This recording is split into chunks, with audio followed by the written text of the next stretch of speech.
رمضان بالنسبة لك ايه؟ في مخك يعني محفور جوه عقل كل واحد فينا ذكريات خاصة برمضان من أيام الطفولة، ودي اللي لحد دلوقتي ليها جزء كبير من إنها تحسسك بفرحة رمضان.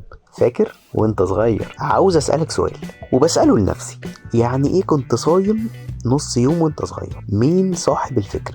فكرة نبيلة وكل حاجة عشان الأطفال تتعود على الصيام، ماشي، بس يعني ايه رايح المدرسة صايم ومعايا سندوتشات في الشنطة؟ المدفع هيضرب امتى؟ في حصة الألعاب أكيد، ولو ما عنديش ألعاب هيضرب في الفسحة؟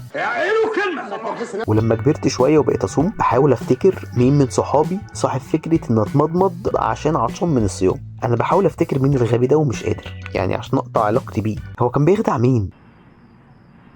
يا بوحة سعادتك بتكلمني؟ طب هو كان مستني إيه من جسمه يقدمهوله؟ انت اعمى يا جهاد، اتعميت. لا معدتك ولا كليتك أغبياء شبهك عشان يصدقوا الحيلة المتخلفة دي، يعني عشان تبقى فاهم. ورغم إن كل دول العالم تحظر من استخدام الألعاب النارية وأحيانا بتمنعها على البالغين، إلا عندنا في الشارع في رمضان ما كانتش العيال الصغيرة هي اللي بتلعب بيها، لا كانوا هم اللي بيبيعوها. وكان بيتم افتتاح السيرك القومي عندنا في الشارع، ونفضل نفرقع صواريخ لحد ما يطلع علينا راجل محترم وقبل الفطار ب5 دقايق يفطر علينا كلنا. بتضحكوا عليا انا؟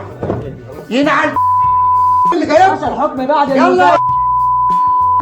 والملوخيه والفراخ وساعات البط، مين اعتمدها اكله رسميه في اول يوم في رمضان؟ يعني بقى في اجتماع على كده؟ قعدتوا مع بعض ازاي واتفقتوا؟ عاملين جروب برايفت ومدخلين مصر كلها فيه؟ وفي الاغرب من كده مدفع الافطار. مدفع الافطار بيضرب عشان نفطر عليه يا جماعه، صح؟ جماعه مدفع الافطار بيضرب قبل الاذان بنص ساعه، ده مبدئيا. انا استفدت ايه؟ انا استفدت ايه؟ انا استفدت ايه؟ والاغرب بقى انه بيضرب اكتر من مره، ولو راجل يفطر تقريبا باظ. مدفوع.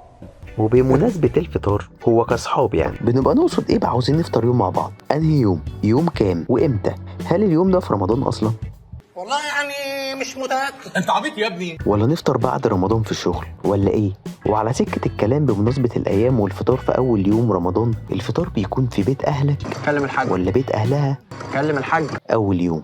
ما كلم الحاج هتقول ده مرمطك.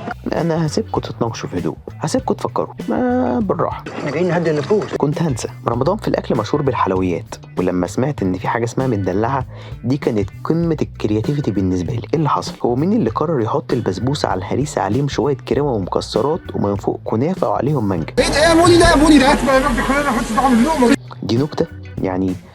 ده ايه؟ وبعدين هحرق الكلام ده ازاي؟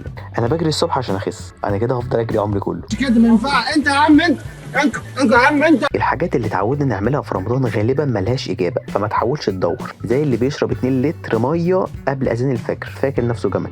انت هو انا بينادوا عليك. وارتباط السحور بالفول والبيض، والمحل بتاع الفول يبيع فول ما يبيعش فلافل، يبيع العجينه بتاعه الفلافل انت تعملها. ما تفهمش ليه، هي من عمل الشيطان يعني؟ يقول لك لا خد انت عجينه اعملها على مسؤوليتك. هقول لك في الاخر ان الوقت في رمضان قصير وبيخلص بسرعه، حاول تستغله على قد ما تقدر. صلح من نفسك وقرب من ربنا وادعي باللي نفسك فيه، وما تضيعش وقتك في حاجات ملهاش لازمه، خصوصا في رمضان. في ناس حياتها اتغيرت بشكل جذري بسبب انها قدرت تستغل رمضان، فخليك زيهم وربنا ينولني وينولك رمضان. وعاوز افكرك اني هنزل حلقه بشكل يومي في رمضان بتقولك حدث تاريخي او اسلامي حصل في نفس اليوم من شهر رمضان. فاعمل لايك واشترك في القناه وفعل الجرس عشان نتقابل في رمضان بمعلومات غالبا هتكون اول مره تعرفها. وكل سنه وانت طيب وبخير، رمضان كريم، سلام.